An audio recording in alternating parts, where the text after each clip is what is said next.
Hi guys, you're watching video notes 4.3, exponential models and percent. So we're going to use exponential functions today to talk about percent problems. So in exercise 1, write each statement as a single positive percent. So if you see something growing at 8%, typically you take 100% of whatever it was you were purchasing, for example, and you add the additional 8%, let's say, sales tax onto the object. So as a single percent, you've increased the cost of that object 108%. The original cost of the item plus an additional 8% on the item, single percent, 108%. As a decimal, you run away from the percent sign, where the decimal's at the end of the number originally, and you get 1.08. It wanted a single percent, and it wanted it as a decimal. So that's growing, increasing by 8%. Decaying, you'd be decreasing. So you'd take 100% and subtract 9%. So if you're decaying, you're subtracting, and you're down to 91% of the value of the object. That's like a car depreciating, only worth 91% of its value. 0.91 as a decimal. There's your percent, there's your decimal. Increase, 5.5%, 100% plus 5.5% is 105.5%. As a decimal, that is 1.055. Decreasing, 20.4, 100% minus 20.4% is 79.6%. As a decimal, run away from the percent sign, 0.796. Exercise 2 wants you to take a population of fruit flies that's growing at 20% every hour. I don't know if you've ever had fruit flies in your house, but that is a true story. They multiply like crazy. The initial population is 28 flies. So it didn't tell me to fill this table in, but I can put my 28 here right now. And let's answer the questions. We're growing at 20%. I want a single positive percent. So 100% of the fruit flies plus an additional 20% of the fruit flies would be 120%. Then I want to write a function that models that. So I'm starting P of t, population as time goes on, at 28 fruit flies, and I'm going to multiply by this as a decimal, 1.20. You could just say 1.2, and the exponent is t. So we have our beginning value and our multiplier, and we can see that it's growth because 1.2 is bigger than 1. We're going to complete the table and round each number to the whole number. Well, if I have a function and I want to complete a table, I can go to my graphing calculator and I can type in 28 times 1.2 to the x. So it's a function of x. I can't really see the graph here, but if I hit menu and I did trace, graph trace, it would adjust my window to start at 0.28, my y-intercept. And then I could trace it, or I can do Control T and look at the table. So these are the numbers that I want to put in my table, and I want to round them to the nearest whole fruit fly. So this would be 34, 40, 48, 58, and so on. So 1 was 34, 2 was 40, 3, 48, 4, 58, 5, 70, 6 is 84, and 7 is 100. I had to round to the nearest whole number, and I completed the table using my graphing calculator. So just make a note, you graphed f of x equals 28, 1.2 to the x. Same thing, just with x's in it. Now we're going to graph it by plotting points. So 0.28 would be here, not quite 30. 134 would be not quite 35. 240, ooh, that's a nice point. 348, not quite 50. 458, not quite 60. 570, nice point. 684, not quite 85. 7, 100. So you can see that it's slowly growing exponentially. Since the boxes are not perfectly square, well, maybe they are. It's the scale makes it look a little awkward, but that is the right graph. Graph the function, tick, tick, we did that. Use the function to determine how many fruit flies will there be after 1 day. 1 day is 24 hours. So you need to know that the graph is in hours. So P of 24 equals 28, 1.2 to the 24. You could either calculate that on your calculator or look at it on your graph table. So if I go back a page, I've calculated it, and here's the number. So it's 2225. That 9 is going to make the 5 go up. So I'm going to write 2,226 fruit flies. You could also do that by looking at the table. On the next page, we're looking at water draining out of a pool. So that makes me think this is going to be a decay function. The height of the water is going to decrease. Decreases at a constant percent. All right, it says constant rate, but that's not linear. That's a percent, which tells me I'm multiplying by something each time, because that's how you deal with percents. So this is exponential. We're looking at the depth of the water. It begins at 40 feet. So originally 40 feet, and let's look at the questions. When the time is 0, how deep is the water? 40 feet. And what is this on the graph? The y-intercept.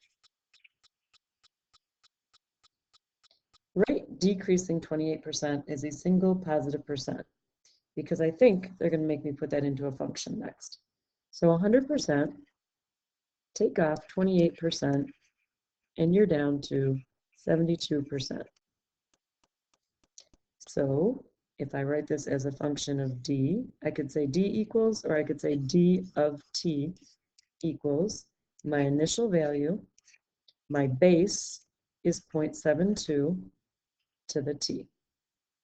So this is my decimal from up above. Now that I have the function, I can go to my calculator and complete the table, rounding to the nearest foot.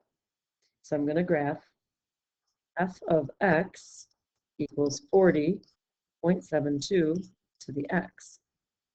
So I think I already did that. And there it is, but it's not a very good picture. If I hit menu and I go to trace, it's going to take me to the y-intercept. So now I can see that the y-intercept up here at 0.40, and if I trace to the right, it would hit other points. It's going crazy currently, but that's what it would do. Then if I hit Control T, I can look at the table. And I'm going to round these values to the nearest whole number.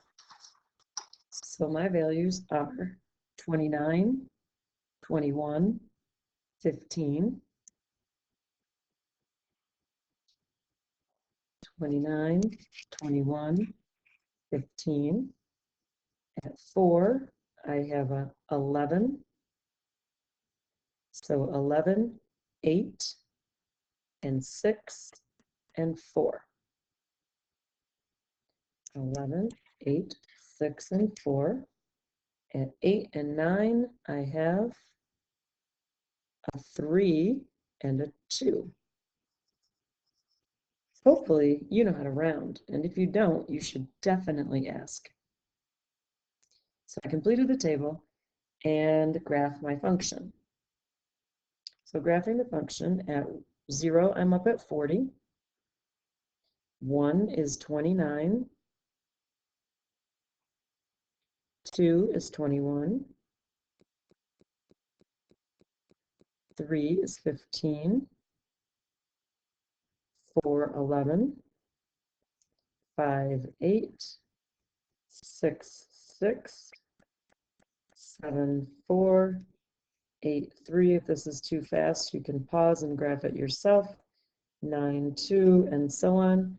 So you can see the function. Oh wait, I don't want to go negative, so I'm starting here. time can't be negative, so don't put an arrow on that end. And this would continue to go on as time goes on, at least until the pool is drained. It's safe to cover the pool when it reaches a depth of less than 1 foot. So 1 foot would be right here. It's not a very easy line for me to draw, but it would be in there somewhere. What's the minimum number of hours? So I'm looking for the X value where it finally is safe to cover the pool. So if I go to my graph, and I'm going to do Control T to get rid of this table for a second. Control T. If I graph the line at 1, so Tab, and I graph the line at 1, I can see where the two graphs intersect. So Menu, Analyze Graph, Intersection. This is starting a lower bound to the left of the intersection point. Hit your center touchpad, go across the point, and it'll tell you the intersection point. Control the hand, and you can move that point. Oh, I just totally messed it up. Pause. Okay, so here's my graph again. This is just the original graph, and I know I've graphed 1, but I can't see it. It's not a very good window. So I'm going to hit, let's see, let's change this lower Y value here. So you would just move your cursor over that 30, and let's change that to a 0. And if I do that and hit enter, now I can see the line down there at 1, but only barely. So let's change that again if I can. That's not going to work either. Okay, let's change this value over here. And if you can't hit it, let's see. Let's do escape to get rid of the bar at the top. Let's go to this one that I can hit and change that one to 20. Double click, 20. Now hit tab and you'll move around the circle to the next value that I want to change to a higher number.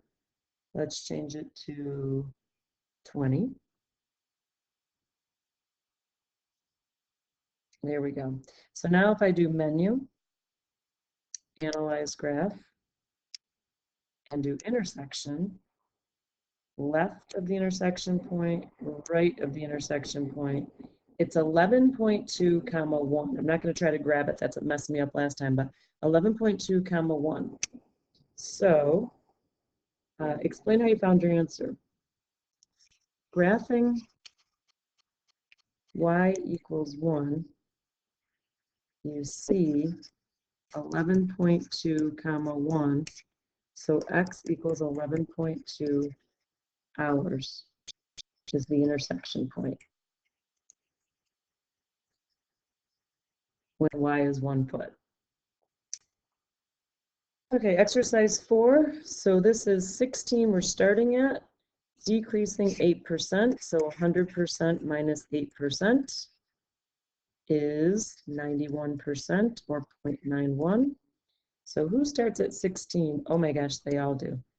Who goes down by 8%? Oh, I can't subtract. That would be a 92, because your answer would be here.